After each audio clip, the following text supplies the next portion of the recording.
question mic. Take this up front.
This is English, English, English, English, English. あれ、合わせた方がいいですよね。English channel, English channel, English, English, English, English, English channel, English, English. Okay. Continuing on the English channel, testing, testing. Can you hear me? 1, 2, 3, 4, 5, 6, 7, 8, 9. Testing, testing. Thank you.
But it still takes a second. This is about to start.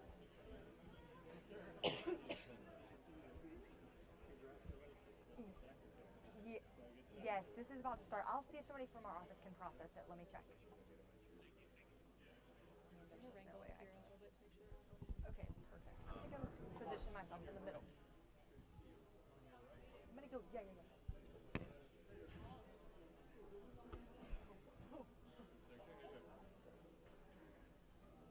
No, no.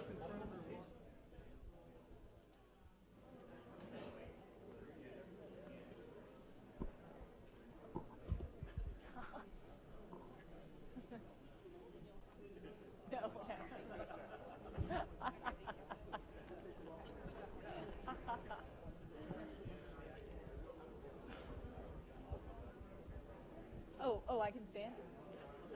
Kind of liked it down here. Let's see.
Audio check 1 2. Audio check 1 2 3. Hey hey.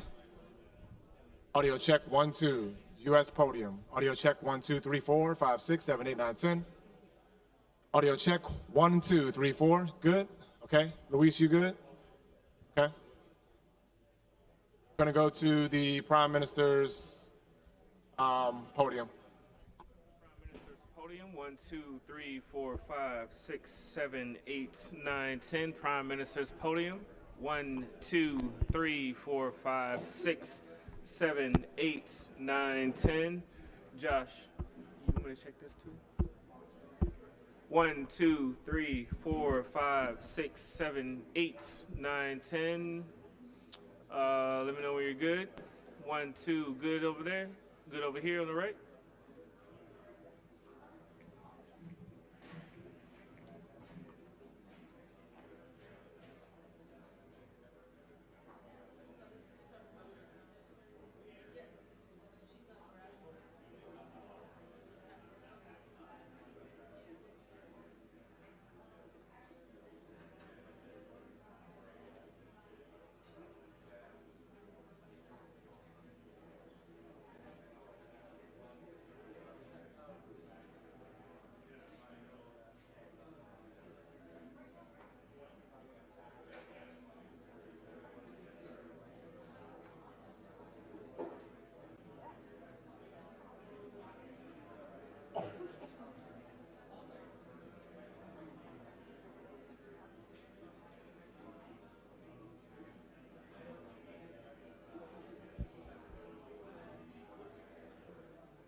Ladies and gentlemen, the President of the United States and the Prime Minister of Japan.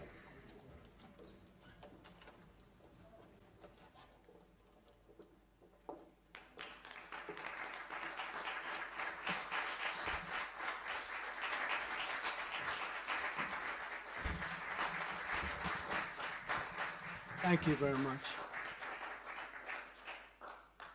Thank you very much. It's a great honor to be with the Prime Minister. We had a picture taken a little while ago, and it was so nice, I thought I'd present it to you on stage.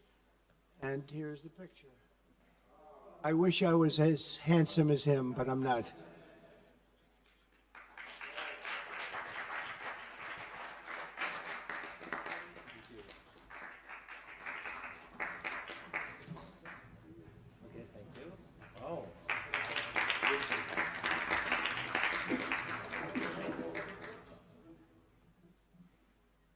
Remember that day.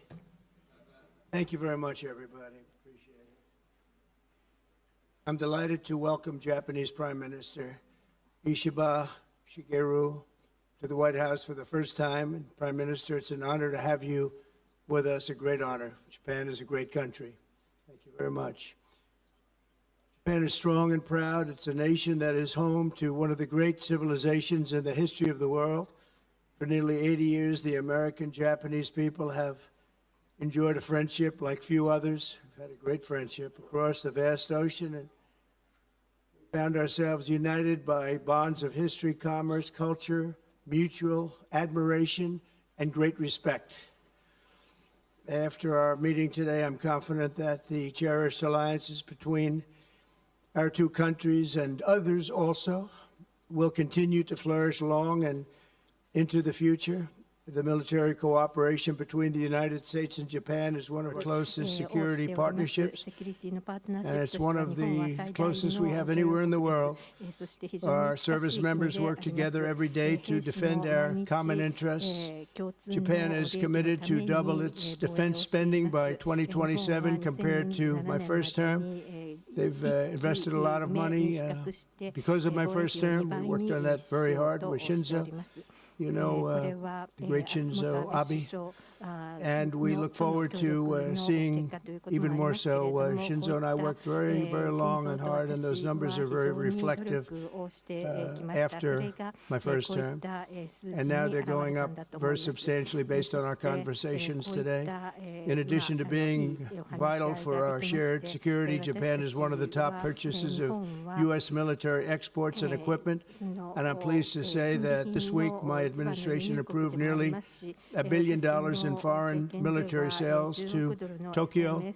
The United States is totally committed to the security of Japan. We will extend the full strength of American deterrence capabilities in defense of our friend and ally, 100%. In the years to come, the Prime Minister and I will be working closely together to maintain peace and security, and I also say peace through strength, and all over the Indo-Pacific. And to that end, we also remain committed to the effort I began in my first term to ensure safety and stability on the Korean Peninsula. Prime Minister Ishiba and I spoke long and hard about a vital economic relationship between our two countries and the continuance of that relationship. The United States and Japan trade over $300 billion in goods and services each year. Japan has invested nearly $800 billion, and that's going to go up very, very substantially in the coming months, more than any other country. And they're going to have some competition. We have a lot of people coming in and investing in the United States. I think the feeling throughout the world has never been stronger about this country.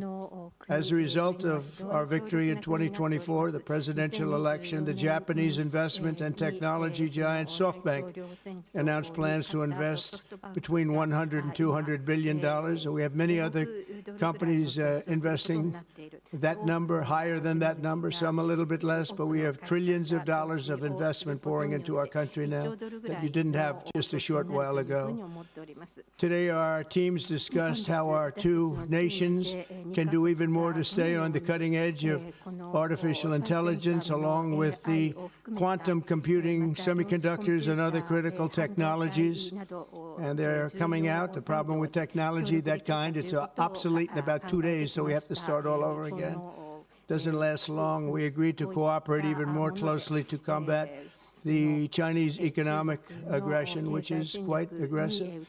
I'm also pleased to announce that Japan will soon begin importing historic new shipments of clean American liquefied natural gas in record numbers. It'll be record numbers.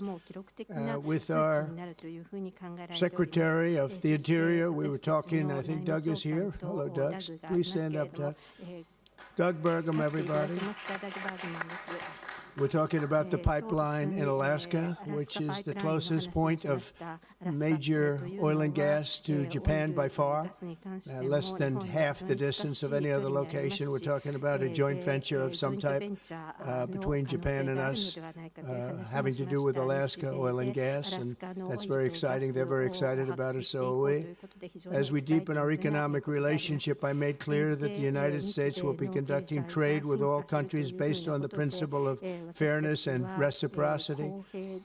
Chronic trade deficits not only undermine our economy, they really do, and we're going to get rid of the trade. We have a trade deficit with Japan of over $100 billion, but we're going to work that out, and I think very quickly, frankly.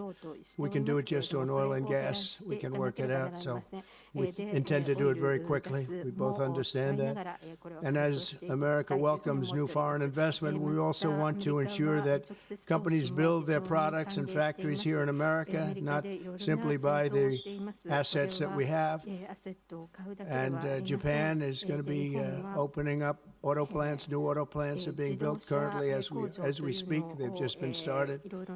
Toyota's one. And, Nissan's going to be doing something very exciting about U.S. Steel. They'll be looking at an investment rather than a purchase.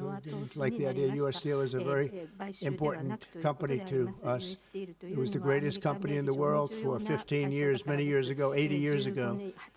And we didn't want to see that leave. And it wouldn't actually leave, but the concept, psychologically not good. So they've agreed to invest heavily in U.S. Steel as opposed to own it. And that sounds very exciting. And we're going to meet with Nissan next week, the head of Nissan, very great company, and they'll work out the details. I'll help. I'll be there to mediate and arbitrate. And I had the privilege of working closely with the great Prime Minister, as you know, and you know him very well, Shinzo Abe, the longest-serving Prime Minister in Japan's history. Likewise, I expect that this Prime Minister is going to be a great one. I really believe that he's going to be a great one. I've gotten to know him for not long, but I can see what they have. He's got the qualities of greatness. He's going to do a fantastic job for Japan and for the Japanese people. And I'd like now to invite the Prime Minister to say a few words, and then we'll take some questions. Mr. Prime Minister, thank you. Thank you very much.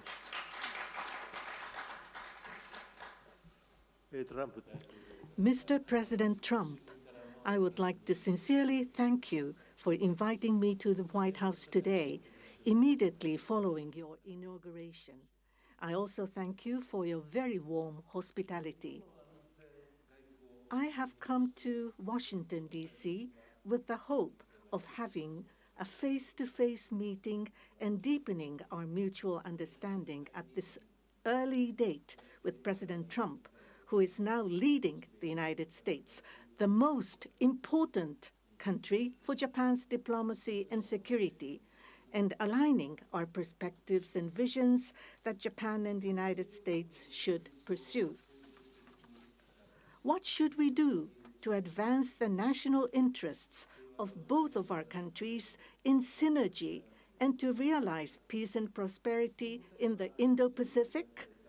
I am convinced that the answer lies in further strengthening the strong and unwavering Japan-U.S. alliance to achieve a free and open Indo-Pacific.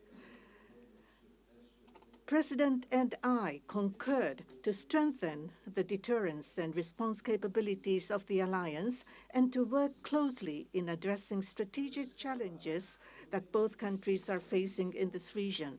I conveyed to the President that Japan, as an ally of the United States, is ready to share responsibilities and to play its own role. I also reiterated Japan's unwavering commitment to fundamentally reinforcing its defense capabilities, and we confirmed the unwavering commitment by the United States to the defense of Japan. We reaffirmed that Article 5 of the Japan-US Treaty of Mutual Cooperation and Security applies to the Senkaku Islands, with half of the world's population and approximately 60% of the world's GDP. The Indo-Pacific serves as the engine of growth and vitality for Japan, the United States, and the world. President and I also concurred that the United States and Japan will make further efforts in a wide range of areas, working hand in hand together to realize a free and open Indo-Pacific. In this context, we also concurred to further advance cooperation of the multi-layered networks of the like-minded countries, including the Quad and trilateral cooperation with the Republic of Korea and the Philippines. We also discussed Japan-United States cooperation to bring about growth and prosperity. Economic cooperation, including on economic security, is important from the perspective of strengthening alliance cooperation. Japan is the closest economic partner of the United States and has been the world's largest investor in the United States for 5 consecutive years. Also, with the inauguration of President Trump, the momentum for Japanese companies to invest in the United States is growing even stronger. Today, I conveyed my willingness to cooperate together to elevate Japan's investment in the United States to an unprecedented amount of $1 trillion. President Trump and myself also concurred to elevate the Japan-US partnership to an even higher level through improving business environment and increasing bilateral investment and employment, strengthening each other's industries, leading the world in developing advanced technologies such as AI and leading-edge semiconductors, and strongly promoting efforts to harness the energy of the growing market in the Indo-Pacific region. We also confirmed that we will cooperate to strengthen energy security between the two countries, including increasing exports of United States liquefied natural gas to Japan 為替につきましては、第1位トランプ政権時と同様に、専門家である日米の財務大臣の間で緊密な議論を継続させていくことといたします。インド太平洋地域が直面する課題についても率直に議論を行い、私から自由で開かれたインド太平洋を守り抜くためには、力による力や威圧による一方的な現状変更を許さない、東シナ海、南シナ海におけるそのようないかなる試みにも反対するという決意を確認をしたところでございます。同時に台湾海峡の平和と安定の重要性も改めて確認をいたします。北朝鮮につきましては、日米、そして世界にとっての深刻な脅威となっております。核・ミサイル開発への対処の必要性、そして北朝鮮の完全な非核化に向け、日米が連携して取り組んでいくことを確認をいたしました。拉致被害者とそのご家族がご高齢となられる中、私の強い切迫感と決意を大統領に直接お伝えし、拉致問題の即時解決に向けた大統領の力強い支持を改めていただいたところであります。トランプ大統領とは初めて対面でお会いをしたのでありますが、胸襟を開き、率直に意見を交わすことができましたこと、そして内容も充実した非常に有意義な会談になったと、このように思っておるところでございます。日米関係にとっての新たな船出となりました本日の会談の成果として、私たちは日米首脳共同声明を発出いたします。これは This 今後の document 日米 will 協 serve 力 as a のいわば compass 羅針 for 盤と further なる文書であ cooperation ります。 between our two countries. この成果をもとに On the basis 私は of these deliverables, 敬愛してやまない I トラン look プ大 forward to 統領と working ともに together with President 日米 Trump, 関係の who I 新 respect たな黄 immensely, 金時 to 代を usher in a 築い new てまいり golden たい age と of 考えて Japan-U.S. おります。 relations. 次回はぜひ大統 I 領 look 閣下 forward to を welcoming 日 you 本 to でお迎え Japan, できますことを心待ちにいたし and ておりま I'm す。 very excited Thank you, about that Mr. President. prospect. Thank you, Mr. President. Thank you very much. Thank you. Any questions, please? Peter? President Trump, I have two on DOJ. Elon Musk said today, I love Donald Trump as much as a straight man can love another man. What does the First Lady think about that? Oh, I think she'll be okay with it somehow. So, Democratic lawmakers are really upset that DOJ engineers have access to these Treasury payment systems. The Senate Intel Bench wrote a letter to Susie Wiles. They're saying that these systems are used to disperse trillions of dollars each year and contain everyday Americans' personal information like social security numbers, home addresses, bank accounts. Why does DOJ need all of that? Well, it doesn't, but they get it very easily. I mean, we don't have very good security in our country. They get it very easily. And what we're doing, if you look at what has just taken place with respect to some of the investments that have been made on another agency that people have been talking about for years, but nobody did anything about it. It's absolutely obscene, dangerous, bad, very costly. I mean, virtually every investment made is a con job. There's nothing of value to anybody unless there's a kickback scheme going on, which is possible. And we're going to be doing more and more of that. We're going to be looking at Department of Education. We're going to be looking at even our military. We're going to be looking at tremendous amounts of money, Peter, being spent on things that bear no relationship to anything and have no value. We're talking about trillions of dollars. It will be, in the end, trillions of dollars being absolutely wasted and perhaps illegally. I would say certainly in many cases illegally, but perhaps illegally overall. And I'm very proud of the job that this group of young people, generally young people, but very smart people, they're doing. They're doing it at my insistence. It would be a lot easier not to do it, but we have to take some of these things apart to find the corruption. We found tremendous corruption. You mentioned the Department of Education. One thing you saw Democratic lawmakers trying to get into the Department of Education earlier today.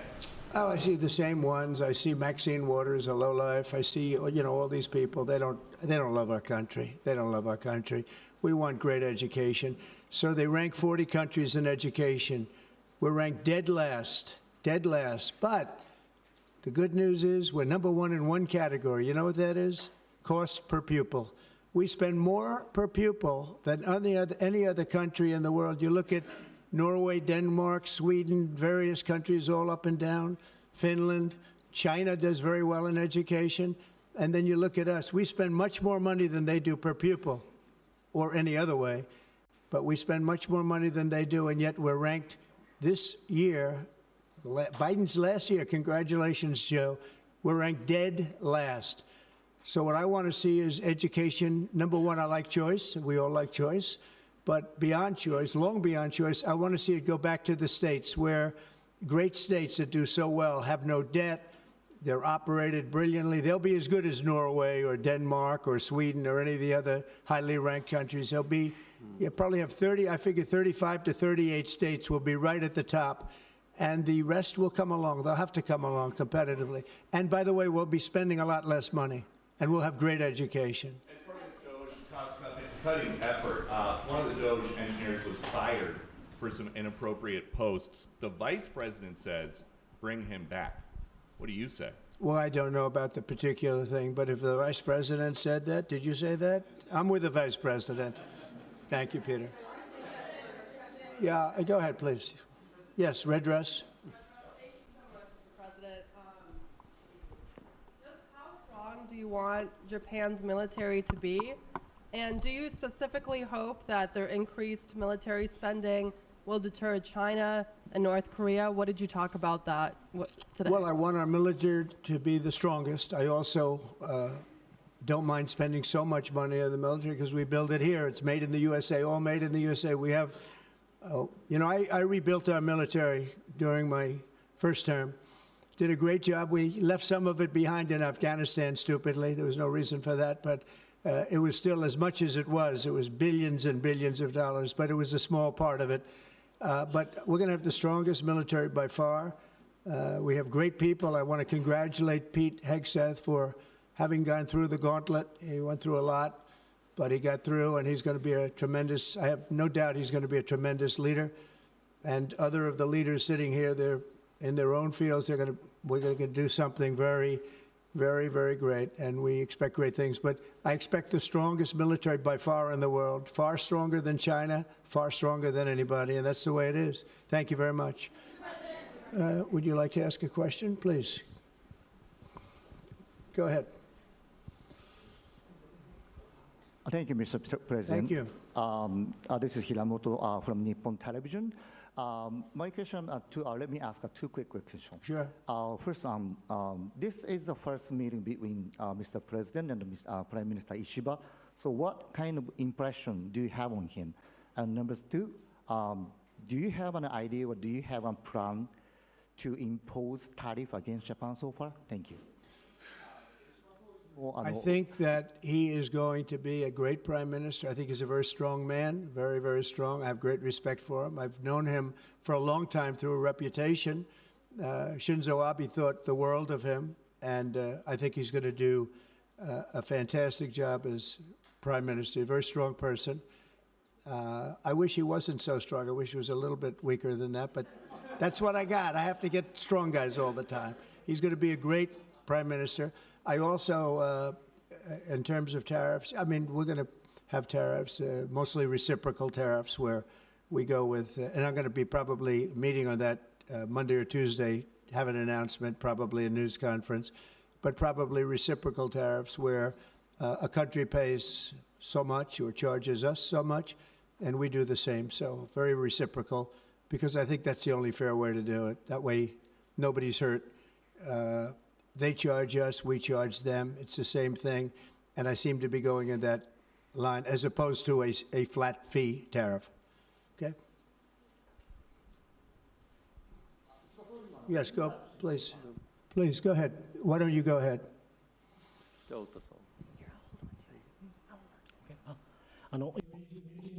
This is Ota from Yomiuri Shimbun newspaper. I have a question for Prime Minister Ishiba. So this is your very first summit meeting. What was your impression of President Trump? Were you able to build a good relationship of trust and confidence? In Northeast Asia, there are many challenges, China, North Korea, and so forth. And with President Trump, what did you appeal to him, and what kind of understanding were you able to obtain? On the economic field, there is the acquisition of U.S. Steel, the buy Nippon Steel, and there are expansion of import of LNG. What were the communication discussion did you have with President Trump? For the $1 trillion of investment from Japan to investment, what was his reaction? What about your communication on tariff front?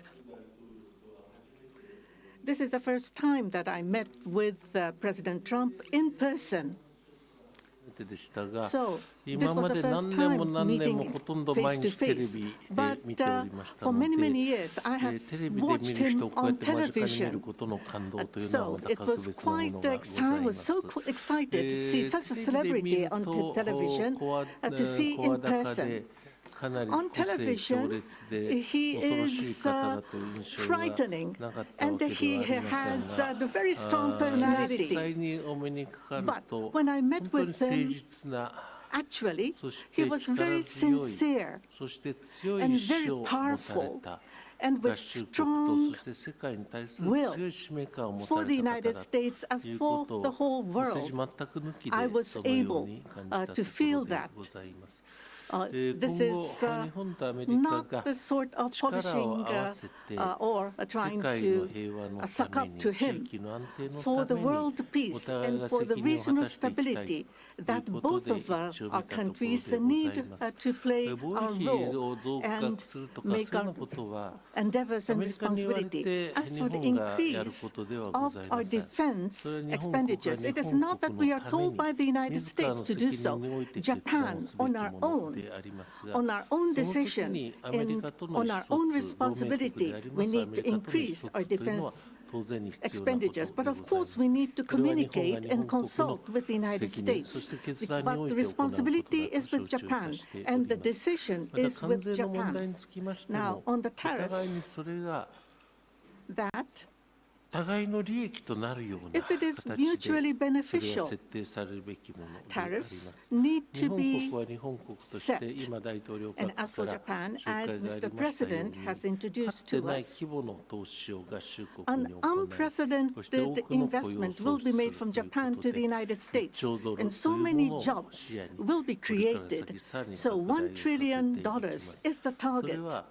And this will be to the benefit of the United States, but also to the benefit of Japan as well. Investment is mutually beneficial. So be it with U.S. Steel, as Mr. President says, it is not acquisition, it is investment. So the Japanese technology will be provided, and the better quality products will be manufactured in the United States, and the U.S. Steel will make products which will contribute not only to the United States and Japan, but also to the whole world. It is not one-sided. It will be reciprocal. It will be mutually beneficial. And I believe we were able to share on this, and that is the biggest result that I have seen today. Thank you very much. Go ahead, please. Yeah.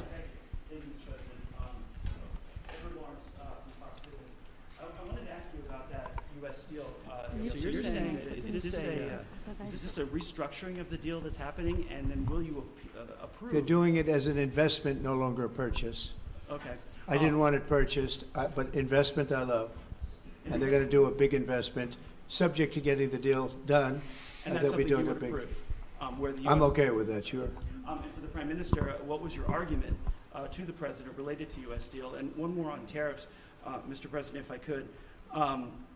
You said on tariffs that you'd like them to be reciprocal, back and forth. What was the reception from the Japanese Prime Minister when you said that, or when you talked Well, about we it? didn't discuss tariffs too much. We really discussed many other things, including the pipeline in Alaska, which I think is going to be maybe the most exciting thing with Doug, Chris. We discussed that at length, the pipeline. I mean, it seemed to be of great interest to them. It's, we have potentially more oil and gas than in Saudi Arabia, just in Alaska. We have the most of any country in the world. It's a big asset for the United States, but we haven't used it. We go to Venezuela, we go to other places to take oil and gas, and we have more than anybody. It's an amazing phenomenon that took place over the last 4 years. Nobody understands it, including the people that were in charge of it. They had no clue what they were doing. So it was a big problem. They were surprised actually too. They were saying, why didn't they wouldn't sell them LNG. They wouldn't sell it. Japan wanted to buy LNG, and Biden wouldn't sell it. And I'm trying to figure that one out. Maybe it was the environment. You might answer that question. He's curious about that himself, I think. Thank you very much. If you want to answer that, you may, about LNG, that the United States wouldn't sell you LNG.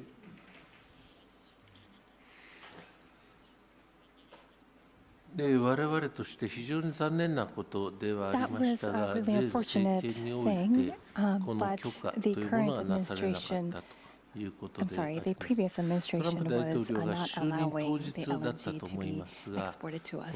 I believe that President Trump, on the day of his inauguration, allowed us to resume this importing. I think this is something that is really wonderful for us. And as the country of Japan, we are interested in importing not just LNG, but also bioethanol, ammonia, and other resources at a stable price, a reasonable price from the United States. And we also want to improve the trade deficit that the U.S. has towards Japan. So if we are able to buy those at a stable and reasonable price, I think it would be a wonderful situation.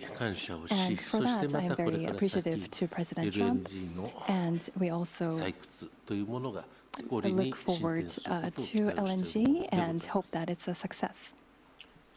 I want to just say that on the ethanol, Iowa is going to be very happy. All of the Nebraska, all of our farm states are going to be very happy. They want ethanol, and we'll be able to provide it. So our farmers, who I like and they like me, I think they're going to be very, very happy. We've opened the sale of LNG immediately. Actually, we did it a few days ago. And China, right now, not only China, everybody wants to buy it. We have more than anybody, and they're all buying it. But Japan in particular, we're very happy that they're going to start immediately. And we can supply it to the world, but we're supplying it to Japan, and they're going to always be right up in the front of the line. Yeah, go ahead, please. Go ahead. Thank you so much. And Mr. Prime Minister, I have a question for you as well, but Mr. President, I'll start with you. Well, quickly, to follow up on what Peter was asking, have you directed Elon Musk to review Pentagon spending, given it's the biggest discretionary spending in the federal budget? Yes, I have Pentagon, education, just about everything. We're going to go through everything, just as it was so bad with what we just went through with this horrible situation we just went through, and I guess 97% of the people have been dismissed. It was very, very unfortunate. You're not going to find anything like that, but you're going to find a lot, and I've instructed him to go check out education, to check out the Pentagon, which is the military, and sadly you'll find some things that are pretty bad, but I don't think proportionally you're going to see anything like we just saw. FBI has turned over a list to the Justice Department of the FBI agents who worked on the January 6 rioters cases. Are you planning to fire the FBI agents who worked on those investigations? No, but I'll fire some of them because some of them were corrupt. I have no doubt about that. I got to know a lot about that business, that world. I got to know a lot about that world, and we had some corrupt agents, and those people are gone, or they will be gone, and it'll be done quickly and very surgically. Did you have a question for the Prime Minister? Talk up. Are those the ones who worked on the January 6th? I don't know. I know we have some that are very corrupt and we don't like it. We're going to bring back the reputation of the FBI. Kash Patel is going to do a great job, and we're going to bring back the reputation of the FBI, which has been hurt very badly. It's been devastated over the last 4 years. You have just been meeting for the first time with President Trump. The last administration famously did not have hardly any, if at all, contact with North Korea. President Trump certainly did the last time he was in office. Would you like to see him resume that contact and also that in-person meeting that he had with the North Korean leader, Kim Jong-un?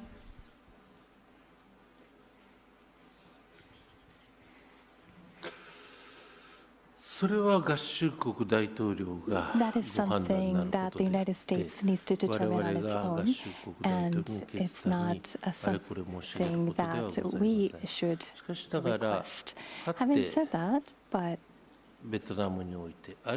for example, in Vietnam or Singapore, the President of the United States, President Trump was able to meet with Kim Jong-un. I think that's a very positive development. So now that President Trump is in power again,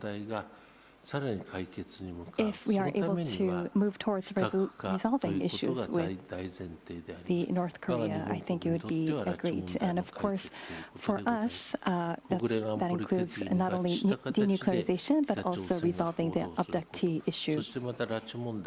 And so not only the victims of the abductees, but also their families too are aging, and so our time is limited. So if the President of the United States, if President Trump is able to resolve this issue, we do understand that it's a Japan issue first and foremost. Having said that, we would love to continue to cooperate with them. It's actually a good question, and we will have relations with North Korea, with Kim Jong-un. I got along with him very well, as you know. I think I stopped the war. I think if I wouldn't have won that particular election, you would have ended up in a very bad situation. But I did, and we had a good relationship, and I think it's a very big asset for everybody that I do get along with him. I get along with him, he gets along with me, and that's a good thing, not a bad thing. And I can tell you that Japan likes the idea because their relationship is not very good with him. And if I can have a relationship with not only him, but other people throughout the world where there seem to be difficulties, I think that's a tremendous asset for the world, not just the United States. Go ahead. I have a question for you and for the Prime Minister as well.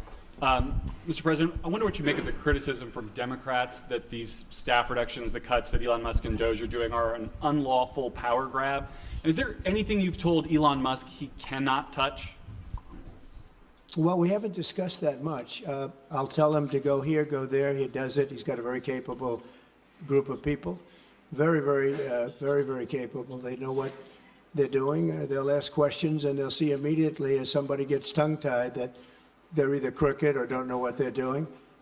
We have very smart people going in. So I've instructed him, go into education, go into military, go into other things as we go along.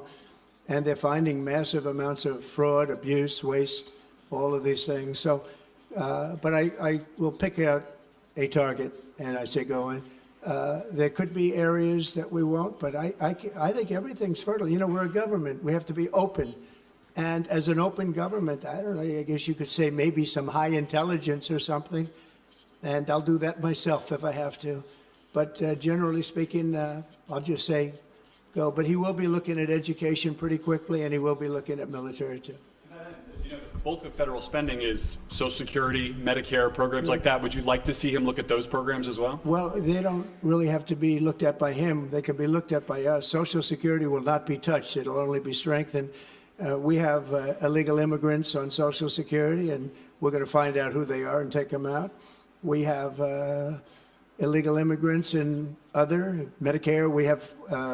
We found a lot of bad people, a lot of people that shouldn't be on, that were put on through California. A lot of them come out of California.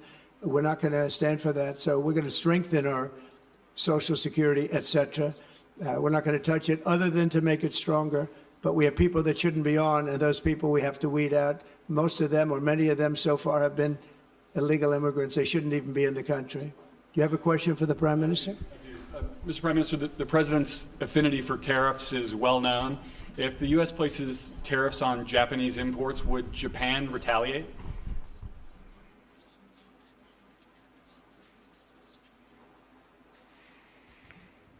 I'm unable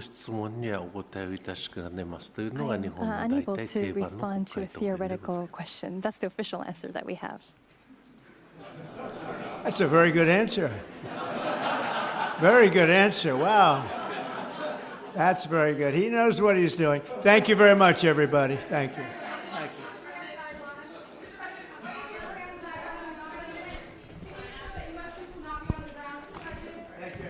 Thank you.